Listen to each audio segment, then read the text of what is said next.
क्या आप एकल परिवार में रहते हैं?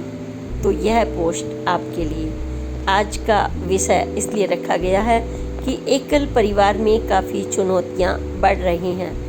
पारिवारिक टूटन, बच्चों का भविष्य का प्रभावित हो जाना, आपसी रिश्तों में न सिर्फ टूटन बल्कि टेंशन तनाव के कारण तमाम बीमारियां, और हम जिंदगी एकल परिवार में जैसे भूलते ही जा रहे हैं।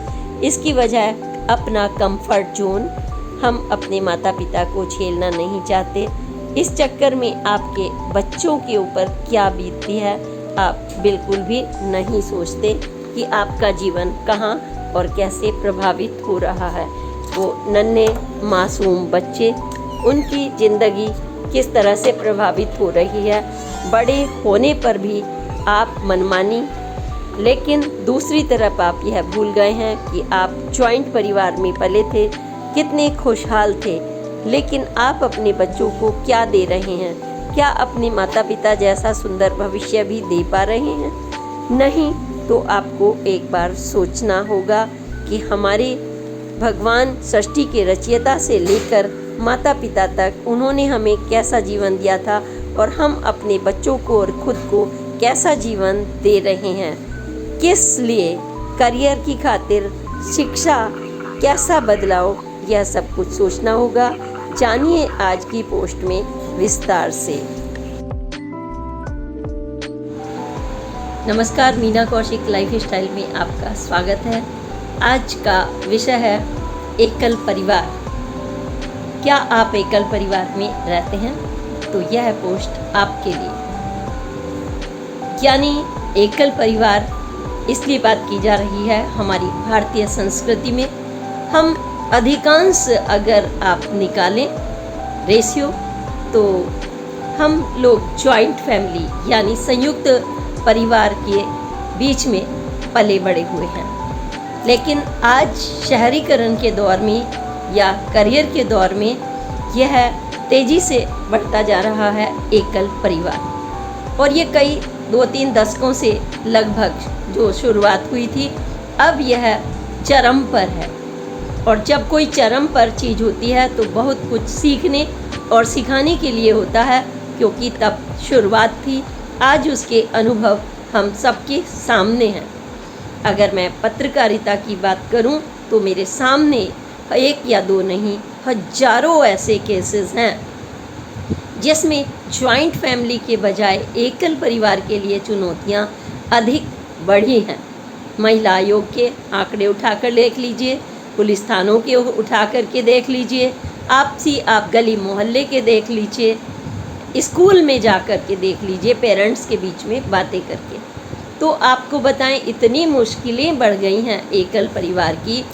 लेकिन एकल परिवार में हम कुछ सोचने के लिए बिल्कुल तैयार नहीं।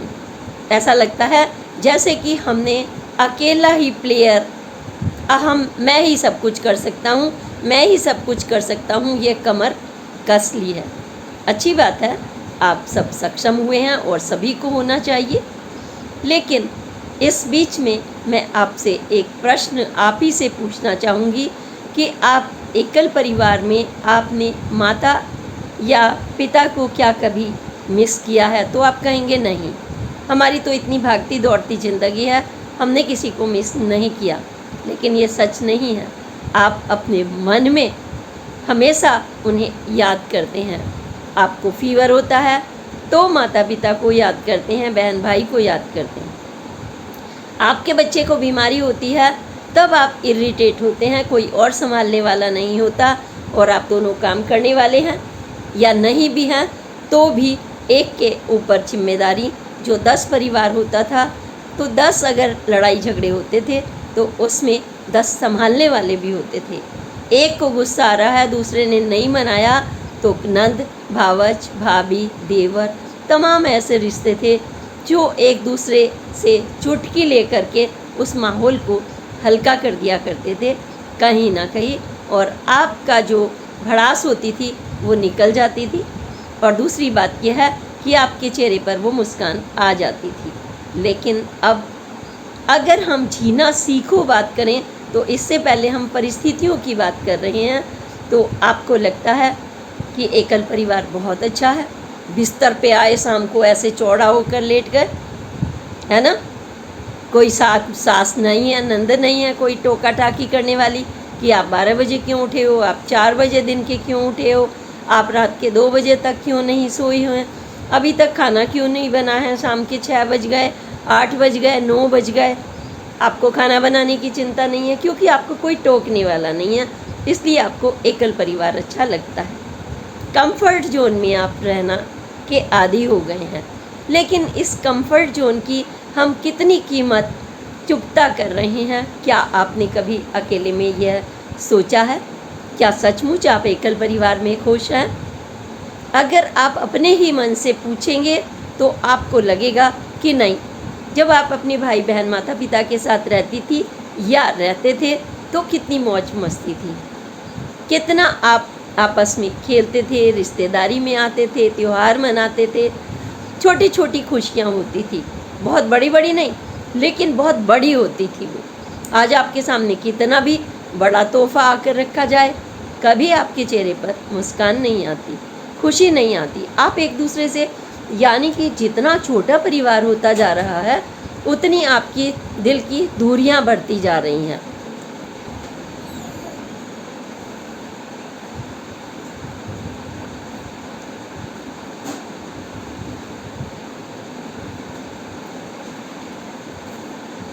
दूरियां इतनी बढ़ती जा रही हैं छोटे परिवार में कि आपको अकेले उनको झेलना मुश्किल पड़ रहा है। आपको ऐसा लगता है कि ये हमने शादी कर ली तो क्या मुसीबत कर ली, बच्चे पैदा कर लिए तो क्या मुसीबत कर ली, यानी आप उस ज़िंदगी को सच में एंजॉय नहीं कर पा रहे हैं जो आपके घर में खुशहाली हुआ करती थी, जो खिलखिलाहट हुआ करती थी। वो आपके घर से किलकारियों की आवाज़, खुशियों की आवाज़, त्योहार की आवाज़, नाचने गाने डांस की आवाज़, वो सब कुछ दूर होती जा रही है। उसकी जगह आप क्या ले रहे हैं?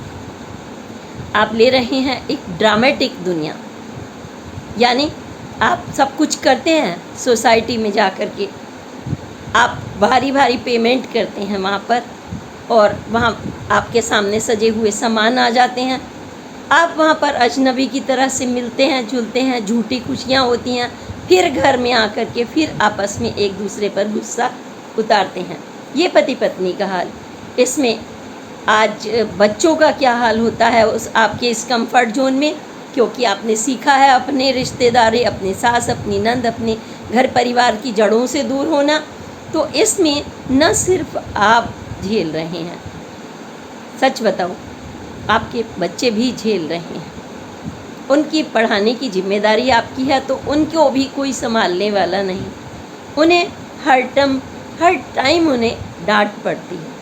तुमने ये नहीं किया, 5 साल के बच्चे को इतने बड़े हो गए हो, या 10 साल की बच्ची को तुम इतनी बड़ी हो गई हो, तुमसे ये नहीं होता, तुमसे वो नहीं होता, और इतनी पर्सनल प्रॉब्लम्स होती हैं बच्चों की, उन्हें कोई नहीं समझने वाला होता, क्योंकि 2 माता पिता हैं, उनको या तो अपने काम से फुर्सत नहीं, बची कुची घर में, और या फिर लड़ाई झगड़े में तो ज़्यादा ही बीतती है। वो एक दूसरे से ज़्यादा उम्मीदें करते हैं क्योंकि दोनों थके हुए आए हैं, दोनों की जिम्मेदारियां हैं, और उनकी जिम्मेदारियां जब आपस में पूरी नहीं होती तो फिर वही चीज़ें वो बाहर देखने लगते हैं, अपने ऑफिस के कलीग्स में, इधर उधर, मोहल्ले पड़ोस में। तो घर से दूरियां, और बाहर की तरफ जब आप बाहर जाएंगे तो बाहर वाले आपको प्यार क्यों देंगे? सवाल ये है। उनके भी निहित स्वार्थ होंगे ना, क्योंकि जब आपको घर में ही प्यार नहीं मिल रहा तो बाहर क्यों? सवाल बहुत हैं, लेकिन फ़िलहाल हम सवालों से ज़्यादा ये कहेंगे, आज हम समस्या की बुनियाद पर बता रहे हैं कि नतीजे बहुत बुरे हो रहे हैं। इसके नतीजे परिवार का टूटन, तलाक, झगड़े, सुसाइड, एक दूसरे की हत्या तक, एक दूसरे का ब्लैकमेल तक, और इसमें महिलाएं भी पीछे नहीं।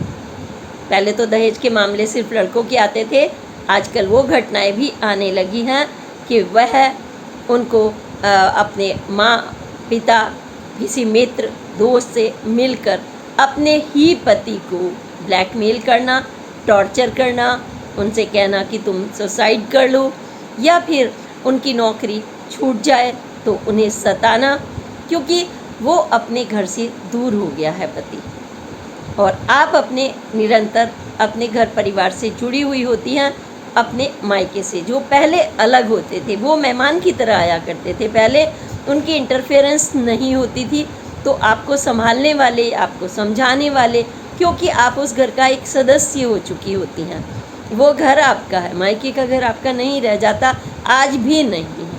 विश्वास करना कि आप शादी के घर में बेहिचक क्या कोई भी सामान वहाँ से उठाकर ला सकती हैं।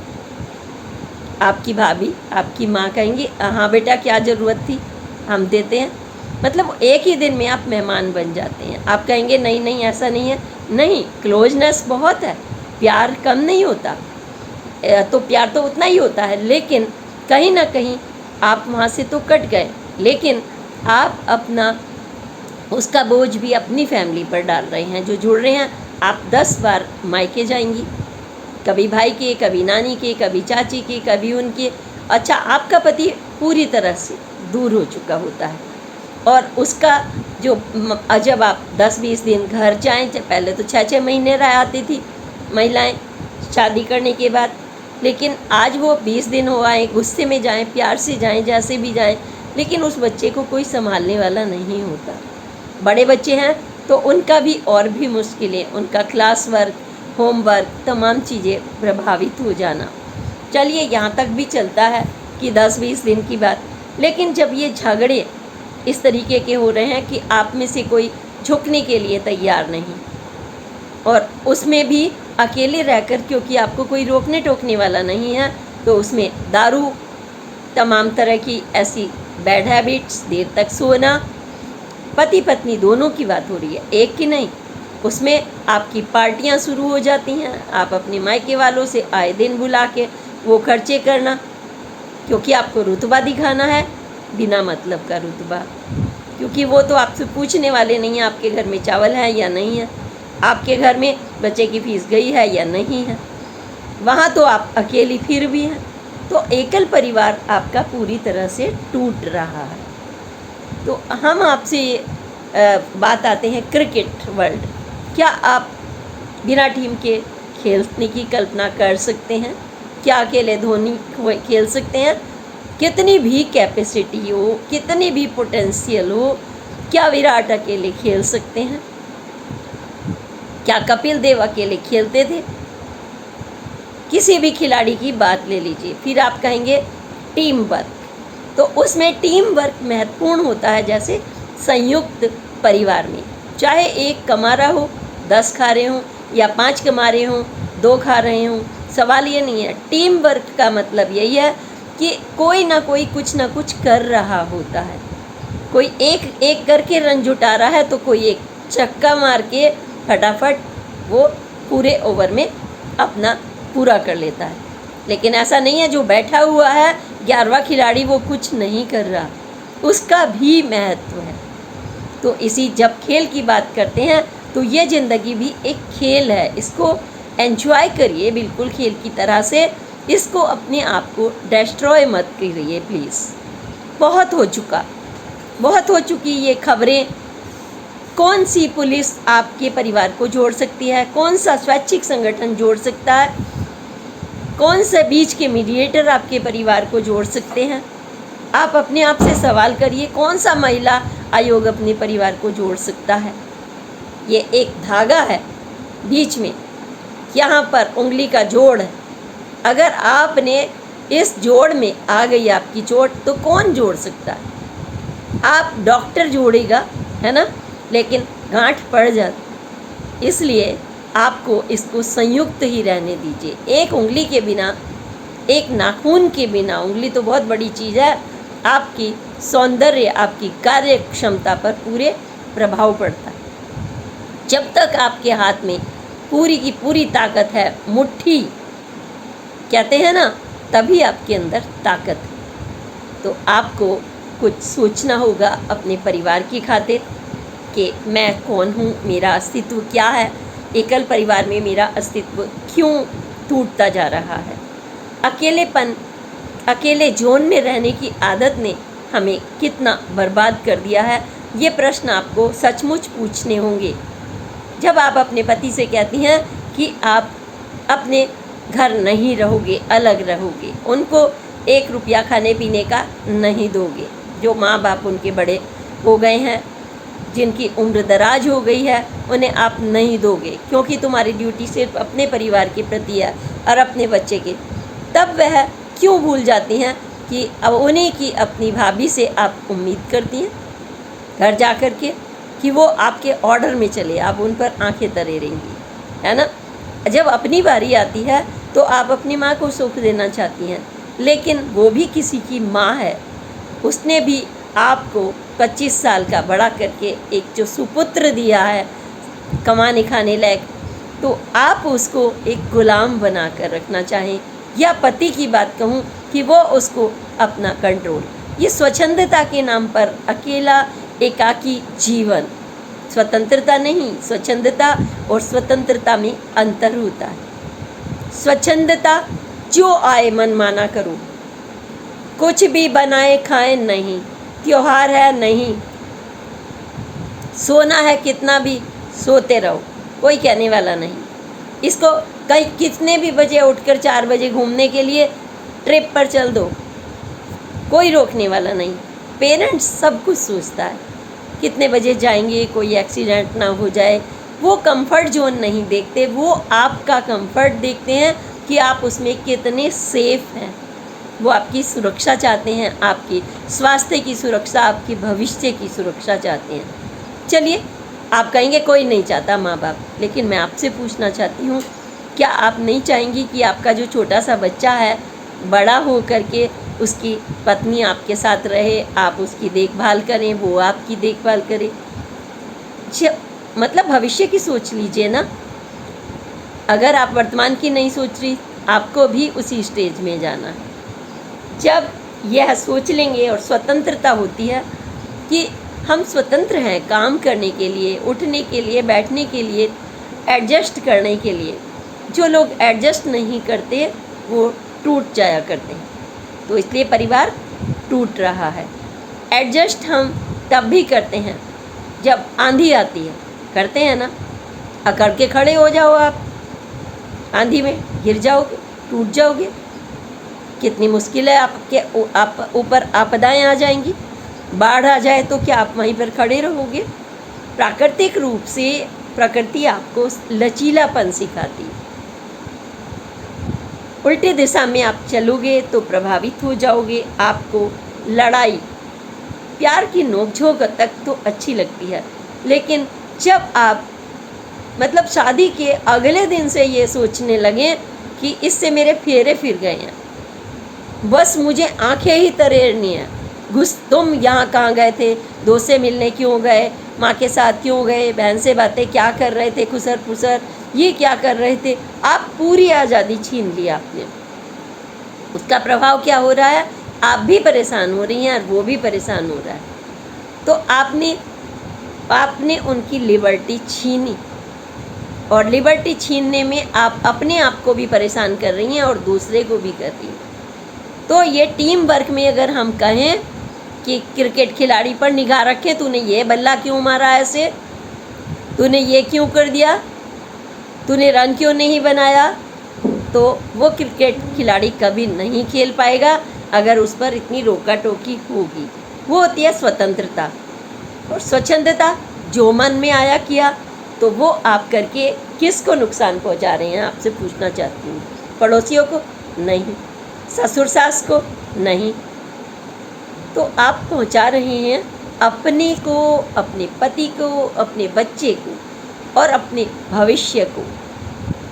क्या गारंटी है, आज आपने तलाक ले लिया, सुसाइड करा दिया, ब्लैकमेल कर लिया, मार दिया मिलकर किसी से, तमाम ऐसी घटनाएं सामने आ रही हैं चिंता की, क्योंकि एकल परिवार का ही ये दुष्परिणाम है।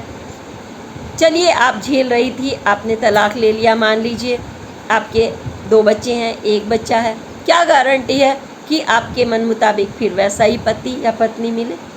क्या गारंटी। इसका मतलब ये है कहीं ना कहीं हमारे अंदर भी खोट है, हमें एडजस्ट करना नहीं आता। हमें एडजस्ट करना ही होगा, क्योंकि एडजस्ट करना बुराई नहीं है। बताइए क्यों नहीं है। आप कहेंगे ये कौन से भाषणबाजी शुरू कर दी। नहीं नहीं, ये जो पेच बनते हैं, जैसे बाइक बनती है, गाड़ी बनती है, मोबाइल बनता है, ये पेच से ही बनता है ना, जोड़ के। कितना कसते हैं आप छोटे से पेच तक को भी, क्योंकि एडजस्ट करते हैं उसको। थोड़ा सा भी ढीला रह जाए तो आप उसमें कागज़ लगाते हैं, कुछ कुछ थप थप भी करते हैं। अपने मोबाइल को, आपका रिमोट चला रहे हो, उसको थप थप करके आप बैटरी को एडजस्ट करते हैं। तो ये एडजस्टमेंट ज़िंदगी में, ज़िंदगी के अच्छे स्मूथ चलाने के लिए बहुत ज़रूरी है, क्योंकि आपके अपने हैं, आपका अपना परिवार है। वो नन्हा सा बच्चा जो आपका हर टाइम झगड़े देखता रहता है, कितना दुख होता है मुझे। वो पिसते रहते हैं। ऐसी कितने बच्चों को मैंने देखा है, उनका दूसरी शादी कर ली, वो नन्हा बच्चा, पहले दिन में उसके घर वाले आकर पूछते हैं इसके बाप ने ये किया था, ये हराम की औलाद, ऐसे भारी भारी वर्ड्स। या फिर लड़की है तो उसका गंदी निगाहें रखना। ऐसे सीरियल की दुनिया में आपने देखा होगा, सचमुच में बड़ी बड़ी हस्ती कितना कुछ टॉर्चर हो रही हैं। वो पैसा है उनके पास, इसके बावजूद सुरक्षा नहीं मिल पा रही। क्यों? क्योंकि हमने वो जीवन खुद चुना है, एकाकी जीवन। हम किसी से भी शेयर कर लेंगे, बस में, फ्लाइट में बैठ करके किसी से भी कर लेंगे। आपको पता नहीं है वो आतंकी है, अपराधी है। अपनी मेड से भी आप शेयर कर लेंगे, लेकिन आप अपनी सास, नंद, माँ, बहन, परिवार, उनसे शेयरिंग नहीं करना चाहते।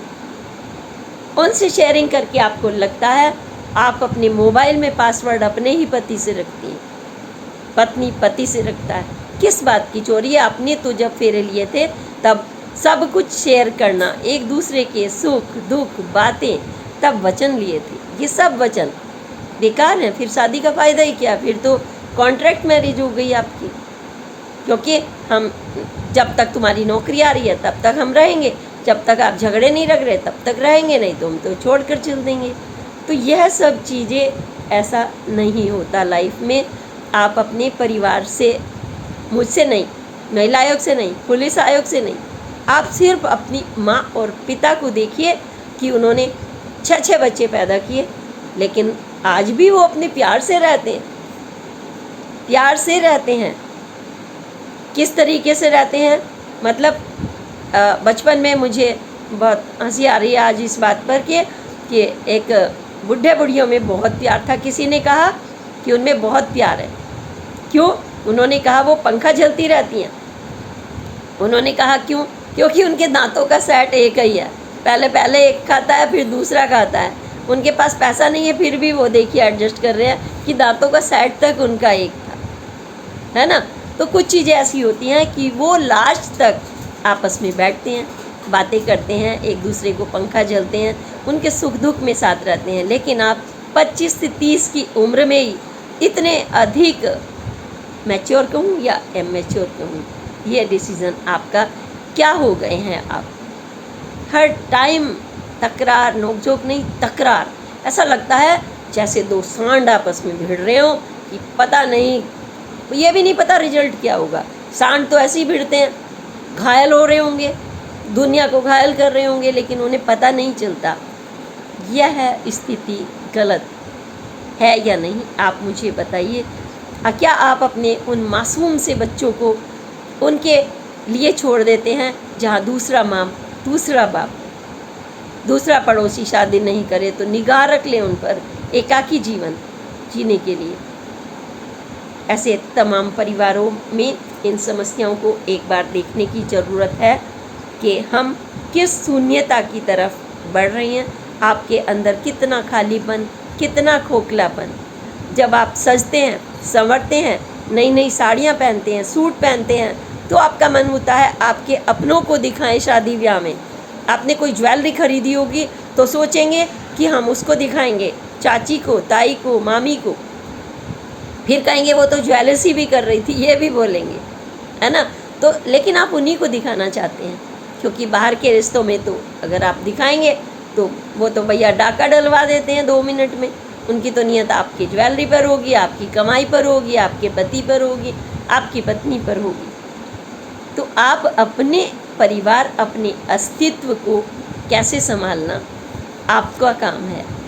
आपने जरा सी चूक हुई, अपने पेन से जब अच्छा दबा के लिखते हैं, टेबल पर रख दीजिए, कोई और उठा ले, वो ऐसे लिखेगा, उसकी राइटिंग का अंतर। आप अपनी बाइक दे दीजिए, शाम को वो ठुकी हुई मिलेगी, आप गाड़ी दे दीजिए, उस पर 10 स्क्रैच मिलेंगे। किसी को कुछ भी नहीं मिला, आप तौलिए भी लगा के रख रहे हैं, सब कुछ मेंटेन करके रख रहे हैं।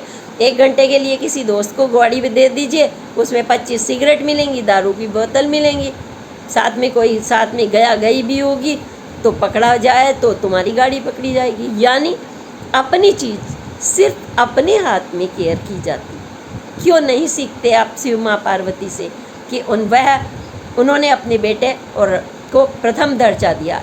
माँ पार्वती ने कार्तिक को योद्धा बनाया। ऐसे राम सीता का भी देख लीजिए कि भले ही वनवास के बाद भी अगर उन्होंने वाल्मीकि जी के आश्रम में उन्होंने अपने बच्चे को लव कुश को किस तरीके से पाला, कैसे पाला, वो कितने बड़े योद्धा बने। तो उनको आपको यह नहीं कह सकते हमारे पास सुविधाएं नहीं थी। बिना सुविधाएं के भी अगर आपका स्नेह है, प्यार है, तो उन बच्चों के चेहरे पर मुस्कुराहट आती है। मैंने कई परिवार देखे हैं, मुझे बहुत दर्द होता है कि उन बच्चों की हालत यह है कि उन्हें मैगी भी टाइम पर नहीं मिले, उनके कपड़े भी कोई ढंग से बदलने वाला ना हो, और वो आपस में झगड़ते हुए कहते हैं जाओ दूसरे कमरे में जाओ, इधर जाओ। बच्चा समझता है, बोलता नहीं है, आपस में मुक्के मार रहे हैं, गुस्से मार रहे हैं पति पत्नी। पत्नी छाती पर पैर रख रही है, किसके पैर रख रही है? अपने भविष्य के ऊपर। जो सुरक्षा कवच था आपने उसे तोड़ दिया। सहन शक्ति खत्म हो रही है, और जब यह सहन शक्ति खत्म हो या मर्दानगी खत्म हो, सहने वाले की भी या फिर पति की या पत्नी की एडजस्टमेंट नहीं कर पाए, छोटी छोटी बातें हैं मुस्कुरा कर कहने की होती हैं, समझने की होती हैं कब किसको तकलीफ़ है। वो थका हुआ आया है, वो जिन्न नहीं है, तो वो थकी हुई होगी, दिन भर काम किया होगा, लेकिन काम ही कौन कर रहा है आजकल? आजकल तो मेड के भरोसे। सोचिए, 4 मेड आने के बाद भी घर में काकरोच मिलेंगे, घर में गंदगी मिलेगी। ऐसा भी परिवार देखा है, दिलचस्प रोटी जली हुई खा रहे हैं क्योंकि आदत पड़ गई है। वो देख भी नहीं सकते कि मेड भी उनका खाना ठीक से बना दे। इतना आलस्य। बच्चा उनका कैसा पैदा हुआ? 4 नौकरा के बाद, क्योंकि नौकर पे छोड़ के चल दिए पूरे दिन। वो पीट रही हैं, आवाज़ें आ रही हैं, मोहल्ले वाले सुन रहे हैं, कौन बोले? अगर बताया किसी ने दबी जबान में तो कहा नहीं, वो तो हमारी रिश्तेदार है जो पाल रही है नौकरानी को, ताकि कोई नौकरानी ना छीन जाए। तो मेंटल रिटार्डेड बच्चे सुबह से पिट रहे हैं, उनको स्लो पॉइजन दिया जाता है। वो मासूम कुछ भी नहीं, तो ऐसी ज़िंदगी जी रहे हैं कि उनका मन करता है कि कैसे, क्या माता पिता ऐसे होते हैं, क्या पत्नी ऐसी होती है, वो शादी नहीं करना चाहती। आजकल यह भी स्थिति हो रही है। इसके जिम्मेदार आप ना हों, ऐसी चुनौतियां आपके सामने ना आए, आप भी एक सुंदर टीम का हिस्सा बने। परिवार जैसे आपकी माँ, आपके पिता, उन्होंने कितने स्ट्रगल के बाद भी आज भी आप उनके ही पास जाती हैं या जाते हैं। परिवार लड़कों ने छोड़ दिया है जाना अक्सर। वो पहले दिन से सोच लेते हैं, पत्नी आते ही कहती है प्रॉपर्टी बढ़ जाए किसी तरह से, कितने खेत, कितना धन, कितने उद्योग, कितना भवन, कितने फार्म हाउस, उसकी काउंटिंग शुरू हो जाती है। जैसे कि तुम्हारे माँ बाप ने कमा के रख दिया था वहाँ, लेकिन बुढ़िया को निकाल दो किसी तरह, ये मर क्यों नहीं जाती? अगर वो रोके टोके, ये वर्ड भी मैंने सुने हैं उन भुक्तभोगियों से कि बहू कहती है आके तू मर क्यों नहीं जाती। बीमार सास को पूरा घर का जिम्मा देने के बावजूद वो इतनी उम्र में भी पूरा घर संभाल ले और उनसे 20 और 25 की उम्र में घर ना संभाल पाए, शर्म की स्थिति है या नहीं? आप ही बताइए। क्या आप अपने परिवार में इस तरीके की वो बनना चाहेंगी जो देवी के विपरीत जिसमें गुण होते हैं? यानी राक्षसी या राक्षस, मार धाड़ गुस्सा, बिल्कुल नहीं। भारतीय संस्कृति ऐसी नहीं है। मैं आपसे बिल्कुल ऐसी उम्मीद नहीं कर सकती, क्योंकि भारत की नारी बहुत मेहनती है। परसेंटेज जो बढ़ने लगी है उस पर ज़रूर दुख हो रहा है। 80 की जो उम्र में पूरा घर संभाल रही हैं आज भी औरतें। आप उनसे भी सीख नहीं ले रही हैं। दादी आपकी घर संभाल रही है, नानी आपकी घर, आप उनसे नहीं सीख रही हैं। आपके तो हाथ घिस जाएंगे। ये किसी साबुन है कि लगाया और रगड़ रगड़ के ख़त्म हो गया? आपका शरीर तो साबुन है ना। आपका तो शरीर नहीं है, आपका तो कोई अस्तित्व नहीं है। आप तो मेल्ट हो जाएंगे, मोमबत्ती की तरह पिघल जाएंगे। आप तो मोमबत्ती भी जला के प्रकाशित करती है जग को। But what you are doing with your family, this is very tragic situation. Try to understand this point. समझिए परिवार को नहीं, पहले आप स्वयं को, फिर पति को, फिर बच्चे को। अपने ही हाथों से दूसरों के, वो बाहर ड्रग लेने लगते हैं बच्चे, घर में झगड़ा होता है, दबी जबान से कहीं कह दिया, उनको पता चल गया, वो उनका शिकार भी हो जाते हैं। बच्चियाँ शिकार हो जाती हैं, क्योंकि वो आपसे खुलकर क्या बात करें। आप तो माता पिता से लड़ ही रहे हैं आपस में। तो ऐसे बड़े और छोटे एकल परिवार, अमीर और गरीब, दोनों में ये स्थितियाँ आ रही। एक बड़े हाई फाई फैमिली में मैं गई थी इंटरव्यू लेने के लिए। नाम लेना कोई नहीं है, क्योंकि नाम से कुछ नहीं होता। ऐसी हज़ारों फैमिलियाँ आपको मिल जाएंगी। उनके, मुझे ये कहना पड़ा, उनके फ़ोटो हंसते खाते लेना चाहती थी।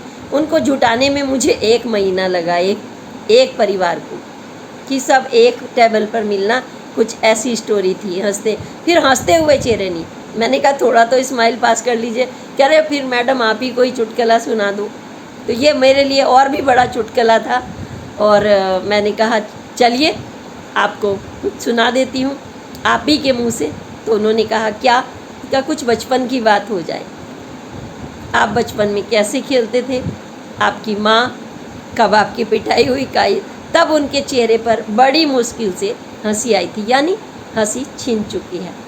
इसलिए इस हंसी को ना छीने, अब तक छीन चुकी है तो कोशिश करिए कि आप अपने अंदर टटोल कर देखें और शुरुआत कर दें नए जीवन की। ऐसा करें कि आज ही आप अपनी फर्स्ट टाइम अपने पति से मिल रही हैं और आप अपनी पत्नी से मिल रहे हैं। वही मुस्कुराता हुआ चेहरा, वही लजाया हुआ, आज तो लाज ही ख़त्म हो गई है। मुस्कुराहट, बस बेधड़क जो भी करना है खुल के। तो आपका अस्तित्व, आपका मर्दानगी दोनों क्यों छिन रहे हैं? ख़त्म ना हो, मेंटेन करके रखिए, क्योंकि शिव और शक्ति एक दूसरे के पूरक हैं। अर्धनारीश्वर के रूप में वो हमें यही सिखाते हैं। इसी के साथ एकल परिवार की बढ़ती चुनौतियों को आप ही के जरिए मैं ये चाहती हूँ कि आप खुद अपना आईना देख करके जो भी कमियां हैं उसे दूर कर लें। ये मत सोचिए कल तक क्या हुआ भूल जाइए।